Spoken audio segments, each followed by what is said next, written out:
Justice, ladies and gentlemen, episode 5, The Tale of Two Sisters. And thank God they did what I hoped they would do, which is, well, they changed the graphic now, so we're no longer in Mars. Like, the Mars storyline is completely over it. So now we've moved on to a new storyline with new characters. And that's what I was saying before. I was like, I had no problem with Mars, but I was like, I hope the whole season's not about them being on Mars. Like, if it's supposed to be like Phantoms, like the was it the Legion of Superheroes, if they're supposed to be like following and trailing everybody, then it's like I at least wanted to get a situation where we're doing multiple stories where the Legion is following multiple heroes and we get to see multiple people on their journey. So it looks like now, and then it's like we're up to episode 5 and still no Nightwing, no Calder. We ain't even see Black Lightning yet, no Static. But but right now it's all about, this is Artemis's time to shine. I guess Artemis and the Arrow family. So in this episode, it starts where we see Artemis moving on with her life, like getting over a lot of things, Wally's death and etc. Like she's a teacher at a university, she's going on dates, she's kicking ass as Tigress, she's helping out her niece and everything, she's doing her thing at home, and like her life is going along perfectly. But unfortunately, when she comes home, so this takes place like immediately after the Mars situation.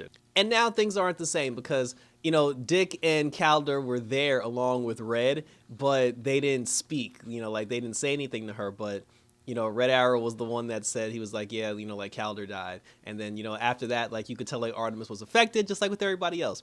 So now she's messing up in school. She's ignoring her boyfriend. She get her ass beat out in the field and she's just not the same person because, like the death of Calder is like, weighing on her shoulder, and like she said that she's not only grieving for Calder because Calder was like a brother to her, but also M'gann, like her and M'gann were like sisters. So it's like, for her, like it really hurts. I mean, like it hurts everybody, but she's apparently fallen apart over it. She ends up talking to her mom, and she was saying that because of what happened with Wally and because of what happened, with Calder and with M'gann, she said that, she said that it's time for her to stop acting up and actually do the thing that she should have did a long time ago. And then her mom was like, what's that? She was like, yo, I need to go like try to redeem my sister. And then, her mom was like, oh, Jade made her choice, dear. And then she was just like, no, but she was like, but I got to try. So Artemis now, like she's on her way to work, like she's going to work, to do whatever.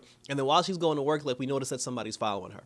And then, she goes into the school library. The person following her also goes into the school library. And then, when that person is in the library getting ready, I guess, to roll up on her or to talk to her, attack her, whatever the case may be, that's when Arsenal and Arrowette show up, and then Tigress, Artemis shows up with the Tigress outfit. They ambush the girl, because she was just like, oh, you've been following me since my home. She was like, you came to my home. She was like, you broke the rules. And, because she's feeling some kind of way about Connor's death, she's like, I can break the rules too. But then the woman, the black girl with dreads, she said her name was Onyx, and that she came there to warn them. And then she was just like, yo, could I get up? And then Artemis was like, nah. But she said that she came there to warn them because she said Vandal Savage's daughter is going to show up and she's going to claim that she defected from the Legion of Shadows or wherever the hell. And she said that, she said that she wanted to warn them. She said that she came here to warn them, before Vandal Savage's daughter can come and infiltrate, and fill their head full of lies. And then at that moment, Vandal Savage's daughter actually showed up and she had her arm missing. And then she said that that's not true. She's like, Onyx is the one who's lying. She's a spy sent by my father. She was like, my father and I had a falling out when he killed my sister. And then when I didn't want to follow, like his lead, he cut my arm off and, like he taught me a lesson. So now the whole team, well, the team that's there, they're trying to figure out like what they should do now because they feel like they can't trust either one of them because it's like, they said that one of them could be a spy and the other one could be telling the truth, or they both could be telling the truth, or they both could be lying just to throw us off. But then Artemis was like, well, even if there's a chance that one of them is telling the truth, we gotta pursue it. We gotta try to take it because everybody deserves at least some sort of redemption. So she was like, if anything, like we'll try. So they handcuffed both of them, put them in a car, put them in 2 separate cars, and I guess they were taking them to like one of Green Arrow's like secret bunkers because they said they didn't want to risk taking them to the Watchtower or anything. So as they're driving down, like Red Arrow's there, he's there with them, Arsenal's there, Arrowette is there. I forgot the other girl, the girl with the mask that ain't say nothing. I forgot her. They said her name. I forgot her name. But, like she's there too. And then while they're driving down there, they get ambushed by like the Legion of Shadows or whatever. Like they attack them. They try to, but it's not clear who they were trying to kill. I don't know if they were trying to kill both of them or they were trying to eliminate the Young Justice team. Like, it was very unclear as to who they were trying to kill. Everybody's doing their thing, like they're fighting them off, and then both Onyx and Vandal Savage's daughter get out of their handcuffs, and they save the team, from getting ambushed. And then they're just like, okay, now we really don't know who to trust, because they were just like, both of them basically helped us out. Both of them escaped from custody. They could have escaped any time that they wanted, but they chose to stay and help us. Everybody was like, yo, I don't know if they're both playing us, if neither one of us is playing us, or is one person just playing along.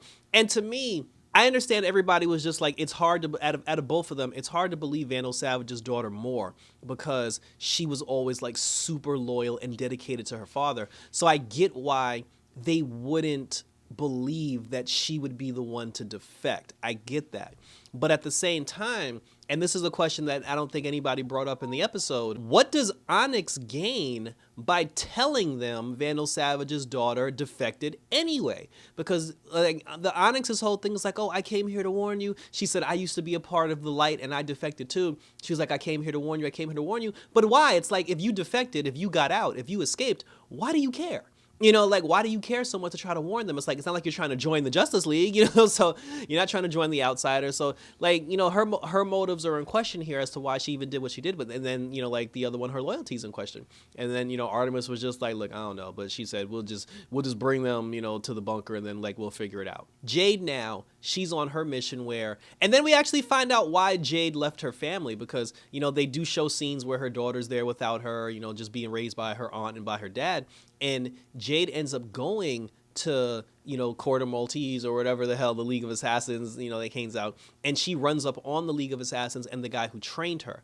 We see montages of when Artemis and Jade were children together and they were having rifts with their dad. We saw the positive moments, we saw the bad moments, but Jade had said to him, she said that, a couple of seasons ago, I think it was season 2 or 3, I forget. One of the seasons she said that, she betrayed she betrayed the light, she betrayed the League of Shadows to save Red Arrow. And she said ever since then, she said, I knew that the League had a hit out on me, that there was a contract out on me for me to die. And that's why she left her family, because if the League of Assassins has a contract out on her and she's living like the life of luxury, living with her husband and her child or whatever, the League would target her family and probably kill her daughter and kill Red Arrow just to get to her. And she didn't want to risk that. So that's why she left. Her whole thing was now she was like, I've come here to kill you, because once I kill you, then the contract is like null and void. And then the guy was just like, yo, we're over that. He said that we did what we did. Whatever happened, happened. He was like, we ain't out here trying to get revenge no more. He said, we're just trying to live. That's when Talia showed up. And then, she had little Damien in her lap. Like, Damien's getting bigger. Jason Todd's still behind her. We just gonna act like Jason Todd ain't standing in there. And, she was just like, oh, I want to. She's like, she could, like, Talia actually got on Jade because she was like, you're a fool for leaving your child alone. She's like, my son belongs right by my side. And then Jade was like, no, I did the right thing for my child by leaving. And then she was like, bitch, we know where your children live. She's like, we can kill them whenever we want, and then the two of them started riffing. But then at that moment, she got a phone call. Jade had got a phone call. And then when she got the phone call, she threw like the smoke on the floor, and then she dipped. But then her trainer, the guy that trained her, he literally told her, as she was running away, he said to her, Jade, you came here prepared to die, but come back to us when you're ready to live. Because like he said, according to him, the League of Assassins have changed their evil ways. So then Jade goes back home, and then because she thought there was something wrong with her daughter, I guess she got a 911 text about her daughter. So she comes kicking in the door, and then she's like, what's wrong with my child? Because she probably thought it had something to do with the League of Shadows. And then she kicks in the door, and she's like, what happened to my child? And her mom is like, what you talking about? She's like, I didn't call you. And then Artemis comes around the corner, and then Artemis is like, I'm the one who called you, and it's time you and me talk. And then like both sisters are just standing there like face to face, and then that's how the episode ends. And thank you for tuning in. So if we're getting a 4-episode arc with Jade and Artemis, I'm down for that, because we're gonna have Red Arrow in the mix. He's gonna be there. Arsenal's gonna be there. We get to hear more from Arrowette, who she didn't really speak much or do much in like in the last season. Like I said, I'm here for the characters. I just want to see the characters. Give me whatever storyline you want to give me, and let's proceed forward, because eventually there's gonna be some Legion of Superhero people that's gonna be following them too. So then when we get the next 4 episodes, it'd obviously be focused on like 4 other characters, like either whether it's like Calderon, because like I said, they showed us the OG Young Justice team. So I would think that what's happening now, each episode arc is going to be about the original OG team, and we'll get episodes featuring them going forward. And like I said, I'm definitely here for that. So like I said, thank you for tuning in, and hit me up on Twitter and Instagram. Share your thoughts below. We got the Supergirl series finale review coming up pretty soon. We also, we're still doing Batwoman. We're still doing Legends of Tomorrow. Doom Patrol is over. Supergirl's over. Stargirl's over. But we still got Young Justice. And next week we get that Flash Armageddon crossover. So thanks for tuning in, guys. So for A Tale of Two Sisters, until the next tale, take care. And I'm up this bitch.